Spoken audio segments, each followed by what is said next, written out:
Hi Butterfly, it's Eva from anxiousrelief.com, and I want to talk to you today about what you should do if you wake up in the night gasping for air. Now, there's two things that if you're an anxious lady or an anxious type of person that this is likely to be. Number one is a nocturnal panic attack, and I'll guide you through some steps that you can take to just help calm yourself down if you're having a nocturnal panic attack.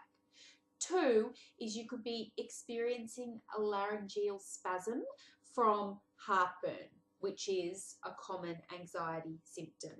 So I'll just talk you through some steps about what you can do about that as well.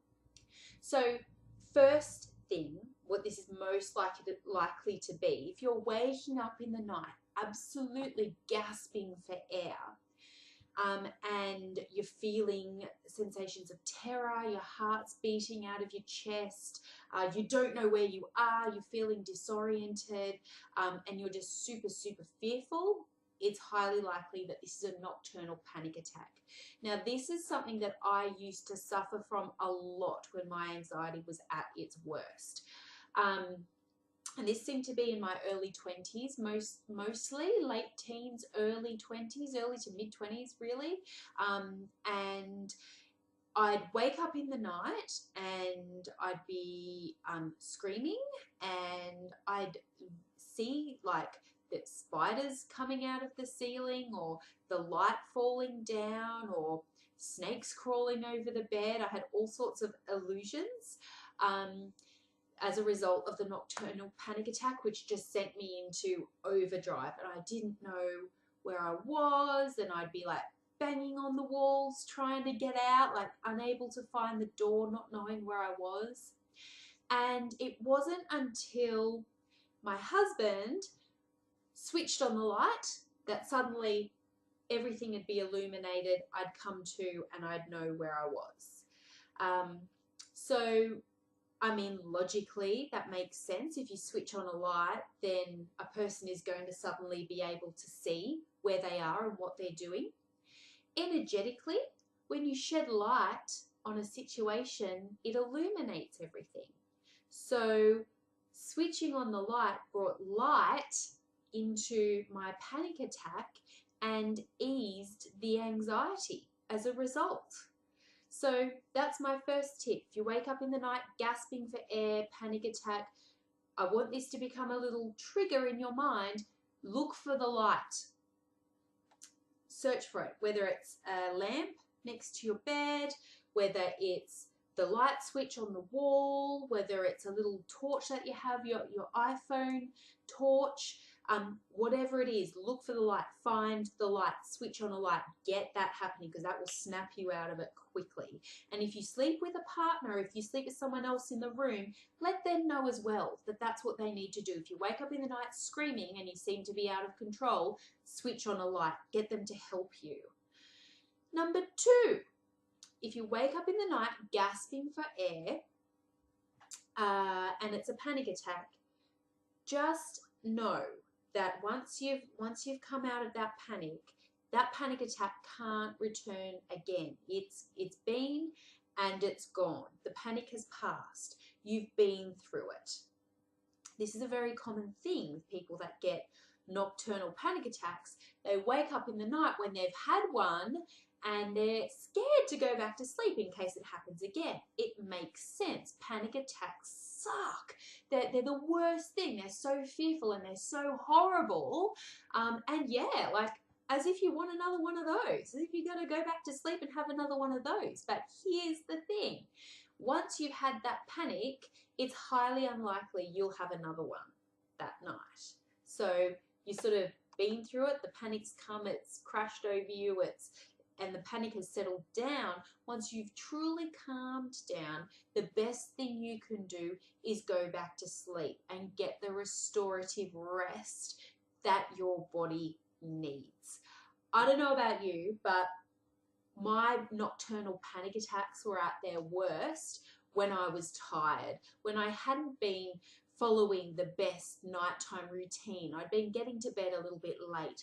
Also when I was like eating stupid stuff before bed, like chocolate and peanut butter and stuff, I found that that really sent my panic into overdrive, and I would wake up in the night with these nocturnal panic attacks.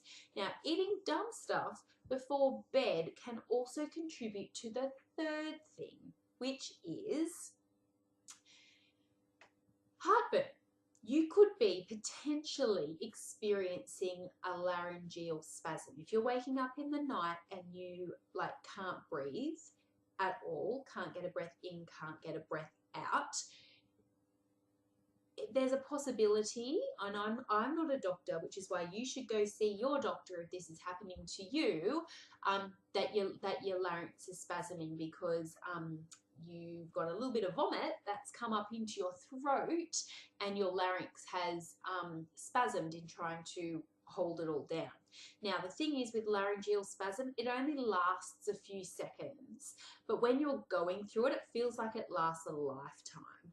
So how I got over this was, at first my doctor put me on some heartburn medication, and there's nothing wrong with taking medication for things that bother you, as long as you make plans in the background while you're taking this medication to manage it yourself. So for example, with this heartburn medication, yes, I'll take this until my symptoms settle. And while I'm doing that, I'll get myself into the habit of taking a teaspoon of apple cider vinegar in a cup of water every night after my dinner. And that really made so much difference to my digestion, to my my feelings of heartburn, to even digestive regularity. A teaspoon of apple cider vinegar in a cup of water really, really helped. So I was able to come off that medication eventually.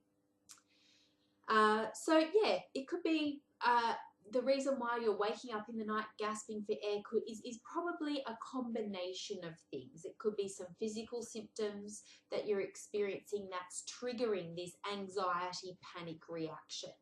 But it's really sort of important to pinpoint with a logical mind while you're awake, what is it? And get past the fact that it's terrifying. Really, really think, was I unable to breathe in and out? Was I unable to do any breathing whatsoever? If that's true, go and see a doctor and just get it looked into, because it could be what I was experiencing, which is laryngeal spasm. If you're waking up and you are able to breathe, or if you're finding that you're only able to get breath in, you can't get breath out, or you're finding that your breath is racing, your heart's pumping out of your chest, you're having that panic reaction, best advice, switch on a light. Calm yourself down. Get well and truly calm down. Understand that panic's not coming back tonight. It's not coming back. It's done. And go back to sleep. Get the rest that your body needs. And stop eating stupid stuff before bed. That's what helped me the most. Just eat your dinner, take your apple cider vinegar with your water, and try to keep the load on your stomach as light as possible in those last few hours before you go to sleep. And get enough sleep. Go to bed at a reasonable time and wake up at a reasonable time, and you'll just be a much happier person overall. Trust me. I'm Eva Lane from anxiousrelief.com. Best thing for you if you're experiencing anxiety and panic attacks is to download my free panic guided meditation. It's an for that free MP3 download. I'll put the link to it under this video. You can just go straight over, download it, and listen to it while you're having a panic attack. It'll lead you out of those really fearful feelings and bring you back into the light. Have a wonderful day. Love and light. Bye for now.